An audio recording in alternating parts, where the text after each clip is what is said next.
Siang, Assalamualaikum warahmatullahi wabarakatuh. Waalaikumsalam warahmatullahi wabarakatuh. Salam sejahtera bagi kita semua. Puji syukur kita haturkan kehadirat Allah Subhanahu wa Ta'ala. Hari ini kita bisa mengikuti kegiatan tutorial web di pertemuan yang ketiga atau tutorial web yang kedua. Pada hari ini kita akan membahas topik-topik yang tentunya baru, yaitu di modul 2. Dan sebelum masuk ke sesi, saya akan mengecek daftar kehadiran peserta dari halaman LMS UT ACID yang sudah bisa diakses. Saya mulai dari absen yang pertama, Saudari Afni Apriani. Kita lewati dulu, masih belum merespon ya. Silakan dibuka mic-nya sehingga ketika di absen dipanggil langsung bisa merespon. Selanjutnya saya panggil Saudara Syahrani. Hadir Pak, Syahrani hadir Pak. Baik, terima kasih. Oke, ya. Saya dipanggil Pak. Pak, saya belum dipanggil Pak. Oh, urutan 26 belum, 26 ke atas belum. Ntar ini yang 1 sampai 25 dulu. Saya konfirmasi ulang. Saudari Dewi Nuraini. Hadir Pak. Alhamdulillah. Saudari Naomi. Hadir Pak. Alhamdulillah. Saudari Cipta Purnamasari. Hadir Pak. Alhamdulillah. Saudari Isna. Hadir Pak. Alhamdulillah. Saudara P. Jefflin. Hadir Pak. Oke, masih ada yang belum terpanggil? Silakan. Untuk atas nama Dominika itu Pak, Ya. pelajaran Bapak ngikutnya di Balikpapan Pak, absennya. Dominika tadi terpanggil oleh saya belum? Belum Pak, katanya tadi info ke saya bahwa absennya itu ngikut di Balikpapan Pak. Oh, betul. Iya Pak, katanya dia ngikut Balikpapan absennya Iya. sesuai dengan di LMS Pak. Betul ya. Ya, oke, pada hari ini kita masuk pada topik yang baru. Pada minggu kemarin kita sudah membahas konsep dasar sebuah media pembelajaran. Nah, tentunya masih ada yang mengingat mengapa kita perlu media dalam proses pembelajaran, dan ini sudah saya tulis juga di bahan diskusi di LMS. Nanti silakan teman-teman untuk mereplay pendapatnya terkait dengan apa dan mengapa kita memerlukan media di dalam pembelajaran. Nah, kemarin juga kita sudah membahas terkait dengan media pembelajaran. Ada 2 kelompok besar. Ya, halo Pak. Iya, media pembelajaran dikelompokkan menjadi 2 kategori besar ya kemarin ya. Masih ingat kira-kira apa saja kemarin itu? Itu ada media yang didesain khusus, adalah media yang secara sengaja dan terencana dikembangkan untuk mencapai tujuan atau kompetensi pembelajaran tertentu. Betul Pak. Ya, satunya? Satunya itu pemanfaatan media yang sudah tersedia. Ya, baik, betul sekali. Jadi ada 2 kategori media dalam mengelompokkannya kemarin itu ya di materi pertama, yaitu ada yang didesain khusus ya. Kemudian ada yang tersedia.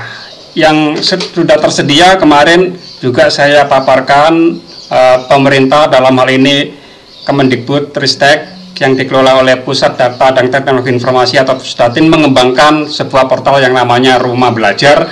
Di sana menyediakan berbagai bahan ajar atau media-media ajar yang sudah tersedia.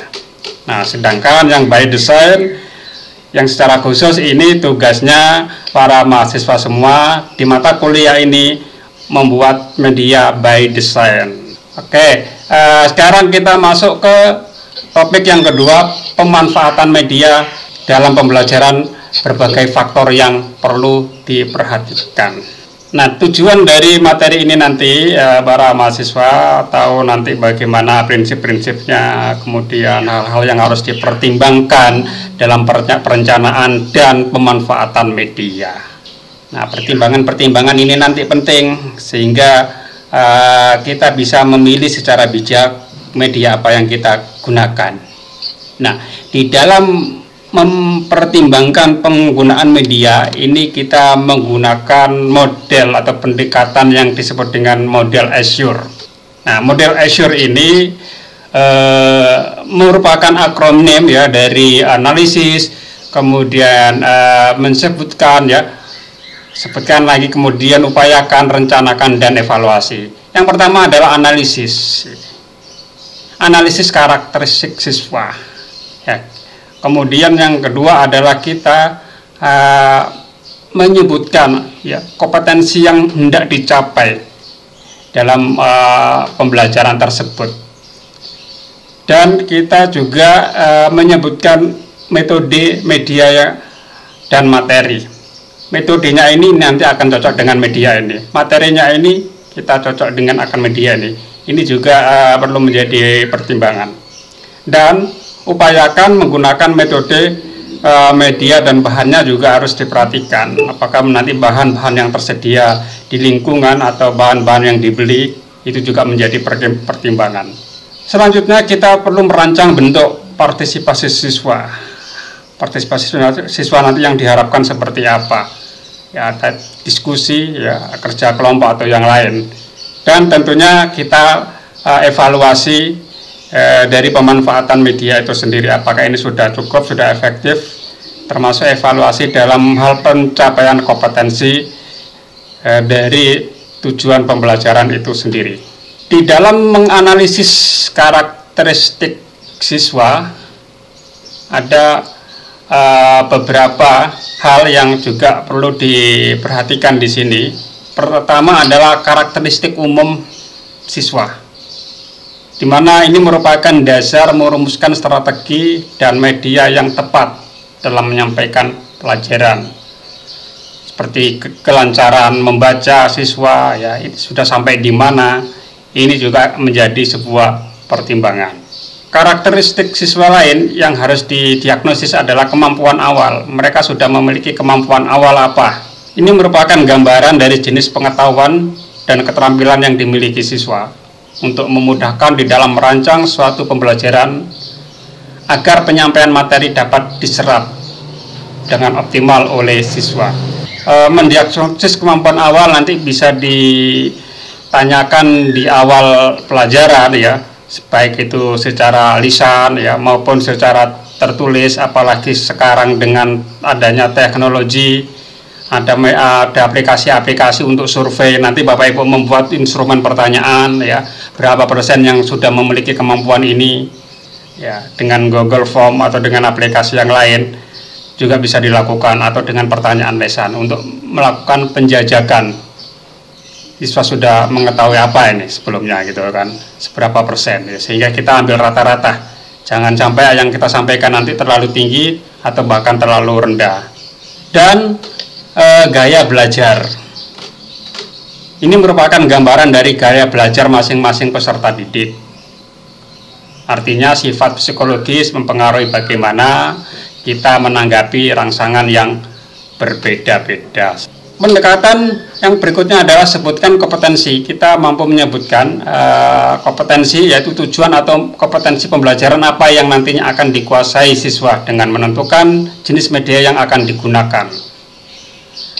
Taruhlah misalnya tujuan pembelajaran adalah membedakan jenis-jenis energi. Membedakan jenis-jenis energi. Ini akan lebih pas jika medianya sebuah realia, sebuah benda-benda nyata kita hadirkan dalam bentuk replikanya seperti itu. Kemudian taruhlah tujuan pembelajarannya adalah menjelaskan jenis dan sumber energi. Ini media yang kita bisa gunakan, bisa bahan cetak atau foto. Untuk merumuskan tujuan pembelajaran harus memenuhi unsur yang disebut dengan A, B, C, D yang pertama adalah audien. Siapapun siswa, apapun latar belakangnya, jenjang belajarnya, serta kemampuan prasyarat sebaiknya jelas dan rinci. Kemudian behavior, kemampuan apa yang akan diperoleh setelah pembelajaran ini? Apakah kemampuan ini membentuk sikapnya, kemampuan ingin siswa terampil dalam hal ini, apa kemampuan siswa mengetahui ini dan itu ya, ini akan menjadi pertimbangan juga ya, apakah itu berupa aspek kognitif, psikomotorik atau afektifnya. Dan C adalah condition, yaitu situasi, kondisi atau lingkungan yang memungkinkan bagi pelajar. Lingkungan ini sangat mendukung. Dan D-nya adalah degree, prasyarat khusus atau kriteria yang dirumuskan sebagai bukti bahwa pencapaian tujuan pembelajaran dan proses belajar ini berhasil. Nah, ini merupakan tujuan pembelajaran yang berbasis ABCD, yaitu audiensnya siapa, behaviornya, kemampuan yang ingin dikehendaki bagaimana, kondisi lingkungannya bagaimana, dan persyarat khusus atau kriterianya bagaimana. Nah, ini ketika kita merumuskan tujuan pembelajaran, hendaknya memiliki atau berbasis ABCD seperti ini. Nah, penggunaan media ini disesuaikan dengan metode. Ya, jenis media yang kita dapat gunakan ya. Kemarin juga sudah kita singgung, ada yang disebut gambar diam atau still image, ada foto, ada teks, ada poster, ada pamflet ya, brosur. Kemudian ada juga dalam bentuk gambar bergerak, video, televisi. Ini sekarang sudah hal yang biasa yang kita bisa saksikan hari-hari ya. Kemudian audio, kaset, dan radio juga demikian. Serta media yang berbasis komputer, media yang berbasis mobile, smartphone. Untuk materi-materi pembelajaran bisa berupa buku paket, ya, materi yang relevan, ya, internet, atau modul-modul dan kombinasi yang lain. Ya. Diktat-diktat yang dibuat oleh gurunya masing-masing itu ya, bisa bagian dari media yang bisa kita gunakan. Nah, pendekatan yang lain adalah upayakan gunakan metode media bahan, di mana di dalam melaksanakan kegiatan pembelajaran dengan metode, media, dan materi yang telah ditetapkan. Ya, langkah-langkah ini ya bisa dilakukan dengan tahapan pertama, mengecek kelayakan bahan, mempersiapkan bahannya, kemudian mempersiapkan lingkungan belajarnya, mempersiapkan siswa, dan menyediakan pengalaman belajar ya. Nah, di dalam upaya menggunakan metode media bahan ini ada tingkat partisipasi yang berbeda. Ya. Kalau ceramah dan demonstrasi ini tingkat partisipasi siswanya rendah karena mereka hanya diam dan mendengarkan, menonton. Tapi kalau kita lakukan diskusi dan debat, maka ini akan terlibat semua siswa sehingga tingkat partisipasinya tinggi. Untuk yang tingkat partisipasinya sedang, bisa tanya jawab, seminar, laboratorium praktek, workshop, permainan ya, dan kunjungan lapangan. Nah, untuk yang kategori tingkat partisipasi tinggi, yang lain ada sumbang saran, ya, ada kunjungan lapangan, ada bermain peran, simulasi, ya, studi kasus, proyek. Ini memiliki tingkat partisipasi yang tinggi di dalam metode kita di dalam proses pembelajaran. Nah, kombinasi pemilihan media dengan menggunakan metode pembelajaran berdampak pada proses belajar siswa. Ya, katakanlah kita ambil contoh jenis media gambar diam atau still image. Maka info yang dapat diperoleh ini kategori sedang. Pengenalan visualnya tinggi. Ya, untuk konsep prinsipnya sedang juga. Terkait dengan prosedur ini juga sedang, umpan baliknya rendah. Untuk sikap juga rendah. Bagaimana dengan media televisi? Info faktualnya sedang, ya, pengenalan visualnya sedang, ya. Untuk memperjelaskan prinsip dan konsep ini tinggi, ya. Prosedur rendah, umpan balik rendah, dan sikap juga sedang. Untuk yang 3 dimensi, info faktualnya rendah, pengenalan visualnya tinggi, karena biasanya 3 dimensi ini ada detail-detail di dalam ruangan dan sudut ini bisa dipaparkan ya. Kemudian prinsip konsepnya rendah, prosedurnya rendah, umpan baliknya rendah, dan sikapnya rendah. Rekaman audio, info faktualnya sedang, pengenalan visualnya rendah karena hanya audio saja. Prinsip konsepnya rendah, ya. Prosedurnya sedang, umpan baliknya rendah, dan sikapnya juga sedang. Bagaimana dengan untuk yang demonstrasi? Ini info faktualnya sedang, ya. Pengenalannya visual juga sedang, prinsip konsepnya rendah. Prosedurnya tinggi untuk yang demonstrasi ini karena langsung mempraktekkan step by step SOP-nya. Tetapi dari sisi umpan balik dan sikap sedang. Untuk yang bahan cetak rata-rata sedang ya, baik itu info faktual, prinsip, prosedur maupun sikap. Pengenalan visual juga rendah. Begitu juga umpan balik. Nah, pendekatan yang berikutnya adalah rancang bentuk partisipasi siswa, di mana melibatkan siswa secara aktif dalam proses pembelajaran. Partisipasi siswa terhadap materi dan media yang disampaikan guru. Oleh karena itu, persiapan dalam proses belajar yang harus dilakukan, ya, bahan yang akan disajikan, persiapkan bahan terlebih dahulu tentunya. Kemudian siapkan kelas, apakah nanti kelasnya itu model klasikan menghadap ke depan semua, atau membentuk letter U, atau membentuk lingkaran. Ini bisa disesuaikan dan menyiapkan peralatan yang ada di kelas. Menyiapkan siswa diajak untuk terlibat dalam proses pembelajaran dengan melakukan berbagai kegiatan pembelajaran. Kemudian memberikan pengalaman belajar yang sesuai, melibatkan siswa secara aktif untuk proses informasi yang diterima. Oke, yang terakhir adalah evaluasi, yaitu evaluasi terhadap proses yang sudah dilakukan. Ya. Biasa disebut juga refleksi. Ya, refleksi terkait dengan hasil belajar ya, ditujukan untuk melihat kemajuan atau hasil yang diperoleh siswa setelah mengikuti pembelajaran. Biasanya kita juga bisa lakukan itu post test dan pas tes atau pasca kegiatan ya. Sebelum kegiatan mereka diminta menjawab. Mungkin nilainya banyak yang jatuh, misalnya kan ada 3, 4 dan seterusnya. Begitu nanti setelah di materi disajikan, maka dites ulang dengan pertanyaan yang sama, bisa 90, 100. Nah, nanti kita bisa lihat perbandingan antara sebelum dan sesudah. Nah, ketika itu ada interval yang jauh, berarti bagus, berarti tingkat ketercapaiannya udah berhasil. Tapi kalau kurang lebih sama, ya, di awal udah nilainya 45, setelah diajarkan kok masih aja 45 atau cuma selisih 5, 6, itu aja ini kurang berhasil berarti. Evaluasi yang lain adalah evaluasi terkait media dan metode pembelajaran.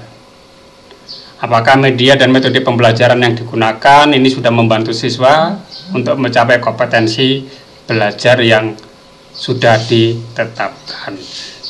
Nah, jadi kesimpulan dari model Azure tadi ya, analisis, sebutkan, upayakan, rancang, dan evaluasi ini.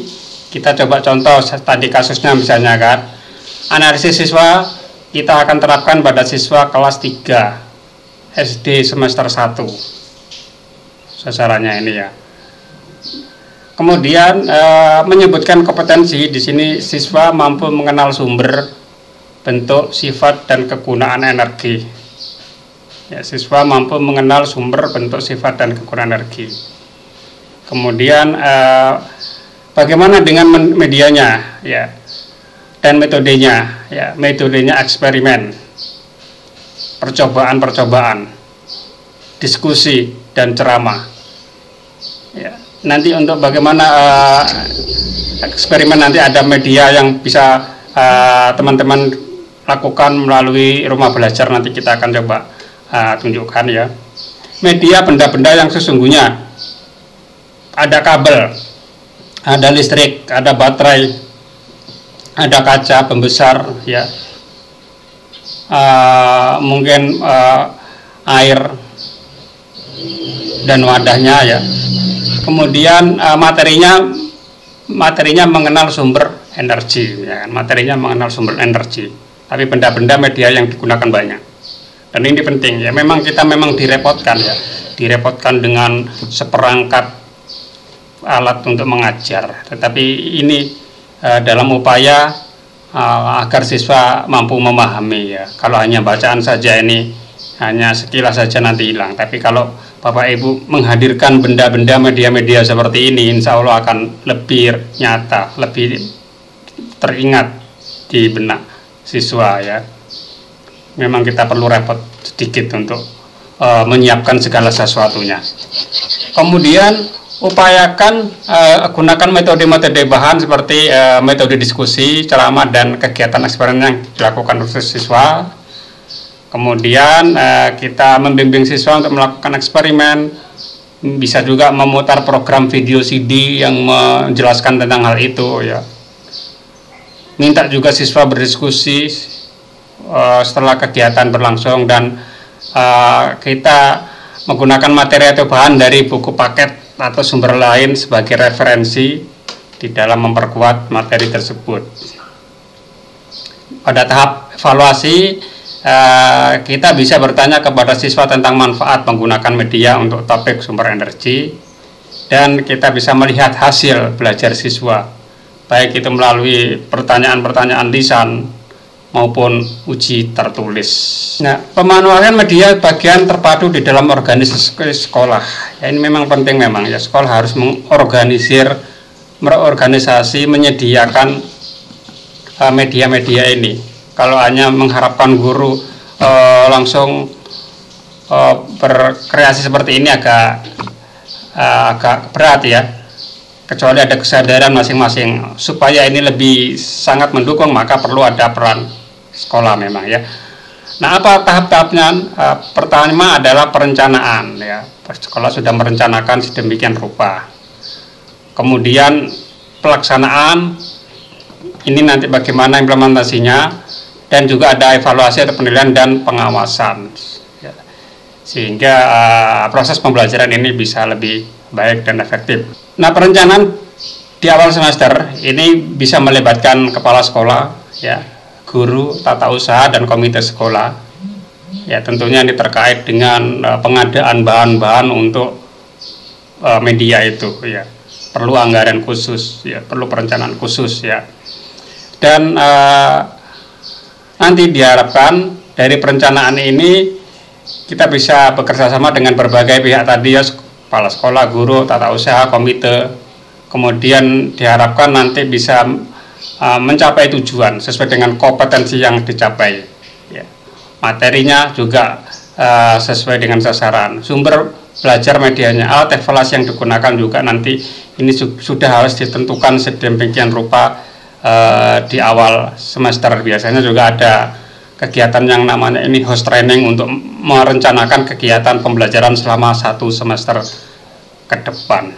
Model lain di dalam memanfaatkan media pembelajaran ada yang disebut model action ya, di mana model ini diarahkan kepada kepala sekolah dalam mempertimbangkan dan memanfaatkan media pembelajar ya.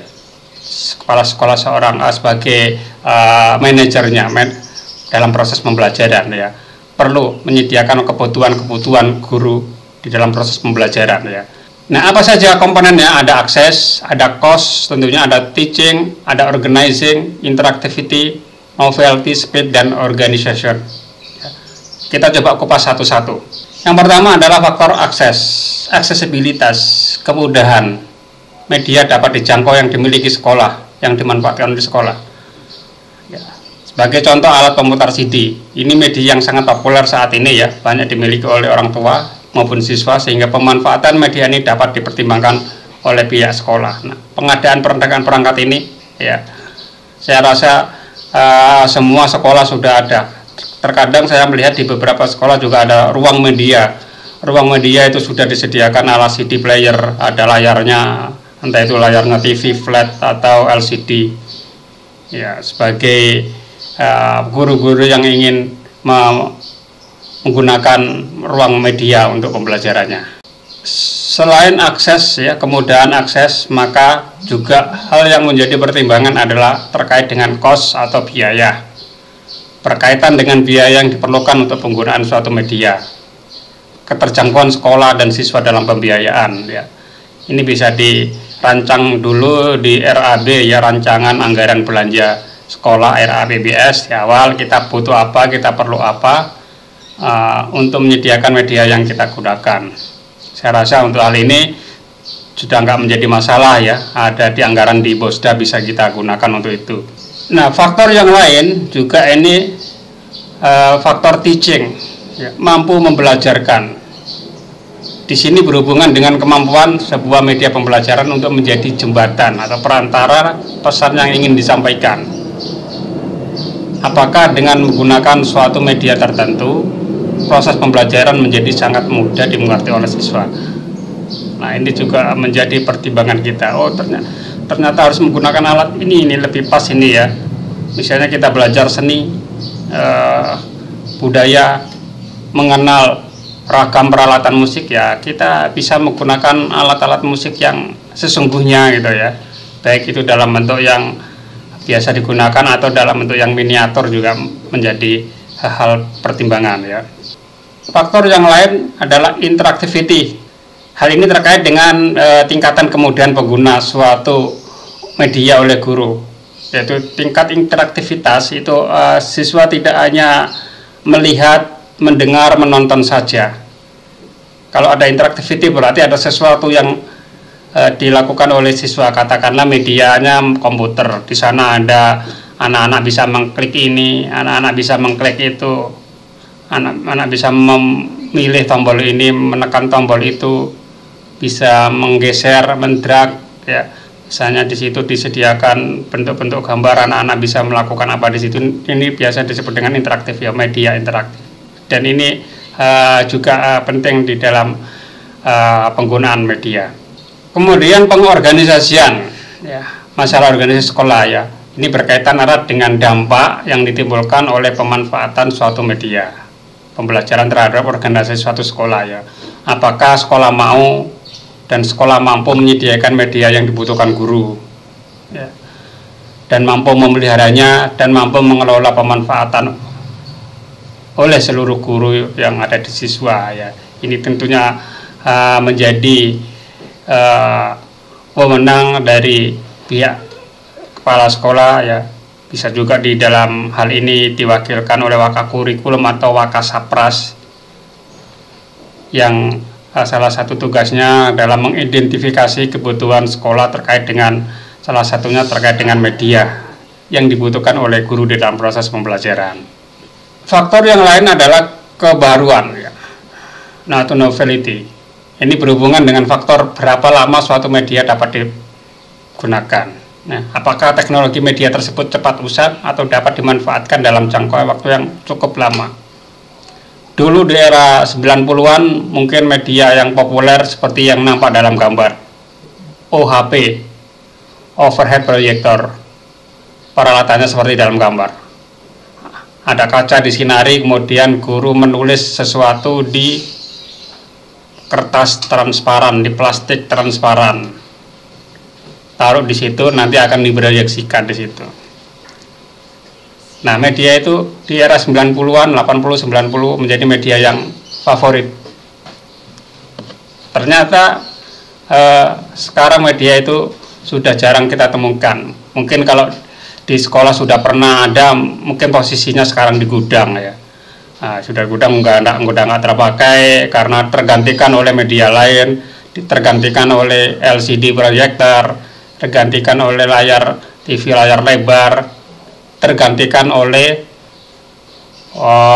smartboard, papan tulis cerdas ya. Sekarang mungkin kedepannya ini sekolah-sekolah banyak akan menggunakan papan tulis cerdas, papan tulis yang bisa langsung berinteraksi, papan tulis yang bisa langsung muncul suara di sana, yang anak-anak nulis tinggal menutul jarinya di papan tulis, bisa dengan pensil khusus atau jari tangan. Ini perangkat seperti itu sudah mulai banyak digunakan di sekolah-sekolah ya. Faktor yang lain adalah kecepatan atau speed. di mana hal ini terkait dengan seberapa cepat sebuah pesan dari media dapat direvisi atau diperbaiki. Apakah perubahannya mudah dilakukan atau sulit, memerlukan waktu yang lama atau pendek, ini menjadi pertimbangan juga ketika kita menentukan media. Nah, tentunya pilihan-pilihan media yang sudah disebutkan di atas, ya, baik itu pendekatan action, pendekatan assure, mungkin juga ada pendekatan yang lain, ya, tentunya kita bisa secara bijak menganalisisnya. Dan salah satu faktor dalam menganalisis juga terkait dengan gaya belajar siswa. Ada gaya belajar visual atau melihat atau membaca. Ada gaya belajar audio, auditori atau mendengarkan. Ada gaya belajar kinestetik atau mempraktekkan. Anak-anak mempraktekkan, memperagakan, baru dia bisa paham. Ini 3 gaya belajar ini juga menjadi pertimbangan penting di dalam kita memilih media pembelajaran. Dan 3 gaya belajar ini juga sudah difasilitasi oleh kementerian terkait dengan bahan ajar yang kita siap gunakan. Kita coba lihat media-media yang disediakan oleh kementerian yang mengadopsi gaya-gaya belajar yang berbeda. Oke, laboratorium maya kita coba lihat. Oke, kita coba daya hantar listrik. Kita akan melakukan percobaan menunjukkan kepada anak-anak apakah sebuah larutan ini mengandung penghantar listrik atau tidak. Nah, ketika ini dilakukan dengan secara nyata, maka banyak barang-barang yang harus kita siapkan. Menyiapkan kabelnya, ya, kemudian menyiapkan larutannya, menyiapkan bola lampu, menyiapkan aki, baterai, dan bejana untuk melarutkan cairan. Coba sekarang ditekan saklarnya Pak Im, ditekan tombol saklar ke kanan, ya, pertanda kabel yang menyambung ke baterai ini sudah tersambung dengan baik. Ini dalam kondisi terbuka. Tekan tombol saklar di pojok di kanan, di bagian kanan itu ada menu saklar, ya. Oke, nah sekarang sudah mepet kabel dengan baterainya. Nah, dalam kondisi air murni ternyata lampu tidak nyala. Ini artinya bahwa air murni tidak mengandung daya hantar listrik.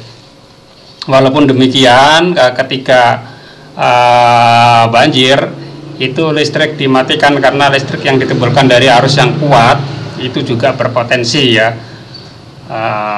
menimbulkan aliran, ya. Untuk keamanan kadang dimatikan karena kalau walaupun ini hampir tidak ada atau lemah, ya, tetapi kalau itu hantarannya kuat bisa juga ini mengandung itu, ya. Tetapi tidak mampu untuk menyalakan bola lampu. Coba kita klik lagi. Air murni kita ganti dengan garam, coba. Ternyata ketika kita berikan larutan garam, maka daya hantarnya menjadi kuat sehingga mampu menyalakan lampu. Kita coba lain. Satu lagi, coba kalau kita berikan larutan asam atau gula, coba Pak. Ya, ternyata glukosa atau gula ini juga tidak mengandung daya hantar listrik. Dengan ditunjukkan lampunya mati. Nah, metode percobaan ini kita bisa gunakan sesuai dengan tujuan pembelajaran, ya, sesuai dengan karakteristik siswa, sesuai dengan gaya belajar siswa. Nah, di situ di aplikasi ini juga ada latihan soalnya, Pak. Coba diklik latihan soalnya. Misalnya setelah anak-anak kita ajak melakukan percobaan, maka kita berikan soal pertanyaan. Misalnya senyawa manakah yang akan menghasilkan nyala lampu terang. Nah, di sini ada aspek yang lain. Anak udah tadi paham kode-kode kimia, ya, garam itu kodenya apa dan seterusnya. Kita akan melihat lagi media yang tersedia untuk berbagai metode yang Bapak Ibu gunakan. Nah, peta budaya ini memfasilitasi guru-guru ilmu pengetahuan sosial, sejarah kah, ya mungkin ilmu yang lain ya, dimana peta budaya ini kita tinggal mengklik petanya, katakanlah klik Aceh misalnya Pak, klik peta Aceh, nanti di sana akan dipaparkan berbagai kebudayaan di daerah tersebut, tari-tariannya, kemudian senjata khasnya, makanan khasnya, upacara-upacara tradisionalnya, dipaparkan secara terperinci. Ya, ini peta budaya. Nanti Bapak Ibu kalau mengajar mapel ini bisa ini sebagai bahan ajar atau media yang bisa Bapak Ibu gunakan. Oke, kita lanjut ke wahana jelajah angkasa. Nah, di wahana jelajah angkasa ini ya Bapak Ibu yang mengajar ilmu-ilmu sains ya, IPA ya, ilmu pengetahuan alam, ini terkait dengan tata surya, galaksi, gugusan bintang ya, gerhana matahari, gerhana bulan itu kenapa bisa terjadi, ini bisa disimulasikan di sini Bapak Ibu. Kalau Bapak Ibu misalnya membawa anak-anak ke Tenggarong, di sebelahnya museum itu ada planetarium, sama, jadi aplikasi ini fungsinya sama ya. Ketika Bapak Ibu membawa anak-anak ke planetarium yang ada di Tenggarong, di sana ada memperkenalkan berbagai planet-planet yang ada di tata surya ya, kemudian gugusan bintang ya, kemudian ada juga susunan galaksi, dan terjadinya gerhana itu bagaimana ada dijelaskan di dalam aplikasi ini. Nanti Bapak Ibu bisa eksplor lebih lanjut yang mengajar bidang mata pelajaran ini, IPA ini ya. Sekarang kita sudah dimudahkan oleh pemerintah dengan media-media. Bapak Ibu tidak perlu membeli ya, dengan akses internet langsung bisa digunakan di dalam ruang kelas. Bisa di-download dulu atau dijalankan secara online seperti ini. Coba Pak, ini aneka daftar permainan yang kita bisa pilih, silakan dipilih sembarang Pak. Nah, permainan ini biasanya cocok untuk anak-anak SD kelas bawah ini ya, kelas 1, 2, 3 ini lebih pas dengan media yang berbasis permainan atau game. Oke, ada tekan tombol mulai, ada tombol equipment peralatan ya, ada tekan tombol start, ada kredit yang membuat, ada help itu bantuan, ada setting ya, jadi ada menu. Biasanya kalau help ini kita cara gunakannya itu bagaimana, ini permainan itu ada di menu help. Kalau kredit ini yang membuat programnya, equipment itu peralatan-peralatan apa yang nanti digunakan, entah itu alat pancing dan seterusnya, dan settingan apakah nanti tingkatan mudah atau rendah ya. Coba diklik Pak, coba diklik helpnya Pak, supaya kita tahu cara bermainnya. Oke, silakan Pak diklik. Oke, nama panggilan aja. Oke, tekan oke, baru buy ya, membeli mata pancing. Sudah beli Pak. Udah terbeli. Nah, terus bagaimana sekarang memancingnya, menggunakannya, silakan dieksplor. Belum munculin. Nah, ini apa ini? Berarti ini pengetahuan apa yang diharapkan. Campuran kristal garam berikut yang dapat berperan sebagai larutan penyangga adalah, nah ini berarti ini pelajaran kimia lagi nih.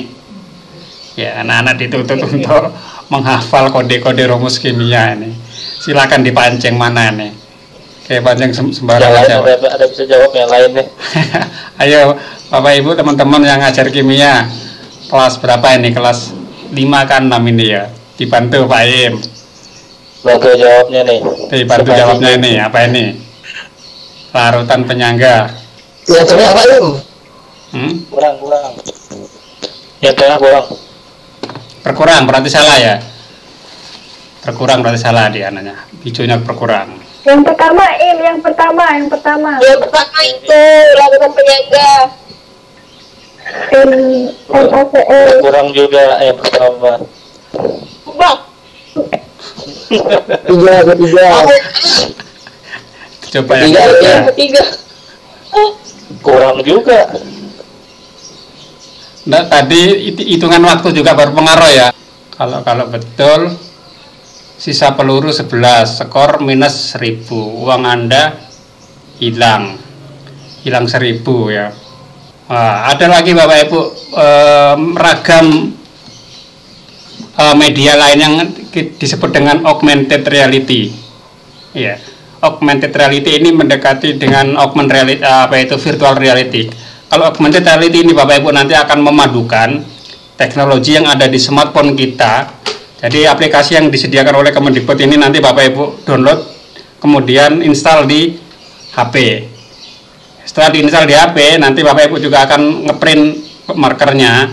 Nah, nanti setelah aplikasi dijalankan, nanti akan diminta menyalakan kamera. Kamera tersebut dekatkan kepada sesuatu yang sudah diprint tadi. Misalnya metamorfosis kupu-kupu, nanti kita klik, kita arahkan gambar kupu-kupu, nanti di sana ada penjelasan visualisasi 3 dimensi.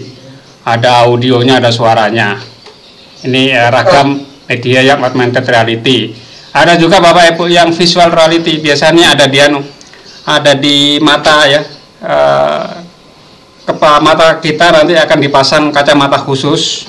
Nah, nanti anak-anak akan melihat visualisasi dan isinya pembelajaran ya, misalnya tentang konsep gaya, nanti anak-anak mendorong sesuatu, berapa gaya yang dihasilkan, seperti itu. Ini ragam media pembelajaran yang Bapak Ibu bisa gunakan untuk teknologi terbaru ya saat ini. Ya, nanti Bapak Ibu explore lebih lanjut isinya apa di dalam rumah belajar ini ya. Saya rasa untuk pertemuan hari ini saya cukupkan sekian. Nanti Bapak Ibu explore sendiri ragam media yang sudah siap pakai. Nah, ternyata ragam media yang sudah pakai banyak sekali, tidak perlu kita beli, sudah disediakan oleh pemerintah, kita tinggal memakainya. Seperti itu Bapak Ibu ya. Oke, ada pertanyaan sebelum kita akhiri sesi pada siang hari ini? Izin bertanya Pak. Ya, monggo silakan, kalau ingin bertanya silakan. Ini mengenai tugas 1 di pertemuan ketiga minggu depan Pak ya. Iya. Teman ada nanya Pak, itu PowerPoint-nya apa kita sekedar membuat PowerPoint atau kita langsung presentasikan Pak? Membuat PowerPoint saja. PowerPoint nanti taruh di LMS, nanti akan saya koreksi dari berbagai aspek, desainnya, ukuran hurufnya, pewarnaannya, itu akan menjadi penilaian tersendiri. Jadi ada aspek estetika, keindahan dalam mendesain PowerPoint dan materi itu sendiri. Baik Pak, terima kasih Pak. Ya, oke, yang lain ada lagi silakan. Baik, kalau sudah jelas saya akhiri. Ya, saya akhiri sesi ini. Selamat siang, assalamualaikum warahmatullahi wabarakatuh. Waalaikumsalam. Waalaikumsalam warahmatullahi wabarakatuh.